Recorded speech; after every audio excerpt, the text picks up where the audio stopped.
Social media has essentially taken human connection and turned it into a drug by distilling it down to the essential properties that make something addictive.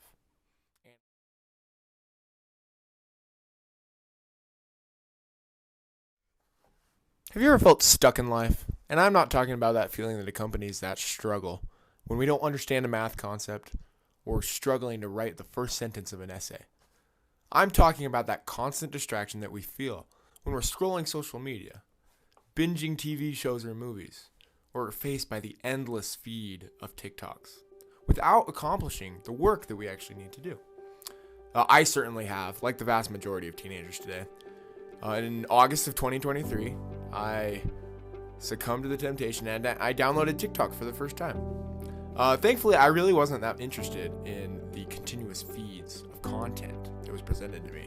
I was more interested in exhibiting my creativity and love of math with short ACT mathematics tutorials. It was great and I had a lot of fun on this channel I titled Tell Math.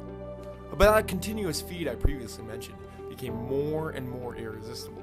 It pulled me back in like a black hole. Now, it is easy to blame yourself, or it was easy to blame myself after I've wasted an hour on my phone. It really wasn't my fault. Dopamine is a neurotransmitter that influences our emotions. It's sometimes called the feel-good hormone. Evolutionarily, humans have been trained to absolutely crave this hormone. Today, it's incredibly accessible. Each time you open your favorite content creation app, the first thing it gives you is a shot of dopamine as a bright picture or a bright video pops up, similar to the first hit of an addicting drug. But we become trained to scroll down just one more time, getting another spike in these levels again and again and again. In addition to these apps like Instagram and TikTok and even YouTube are programmed to analyze your watching tendencies and literally supply only the most dangerous and addictive videos. But why is this a problem? The most obvious reason is the time it takes away.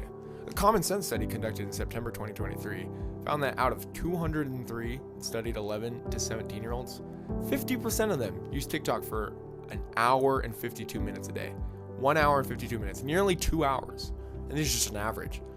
The time it takes away from our responsibilities or even leisurely time spent exercising or even being outside is significant. In addition, it's shown strong links to mental health crises in children, teenagers, and young adults. Here's U.S. Surgeon General Vivek H. Murthy in an interview with the Washington Post. The bottom line is we don't have enough evidence to say that this is in fact sufficiently safe for our kids. What we have instead is growing evidence that tells us that social media use is often associated with harms to our kids. And my growing concern is that social media has become an important contributor to that youth mental health crisis. Is there really anything we can do about this? Of course, but it's going to take some effort. First, we have to define a real purpose and motivation of why we want to get away from this practice. Think about the things we might be missing. Maybe playing outside with your siblings. Maybe seeing the sunrise. The next step is cutting. This might be deleting TikTok or setting unavoidable time limits. I don't want time limits where you can just click ignore. You might think that your willpower is enough to keep you off. You can resist it maybe, but you're wrong. You can't. Set a time limit. Delete the apps. The final step is to create a timetable. How long am I going to have these apps deleted? It's different for every person. Some might only take a week. I'd recommend a month. Many of you might take more than like a year. It depends on the individual.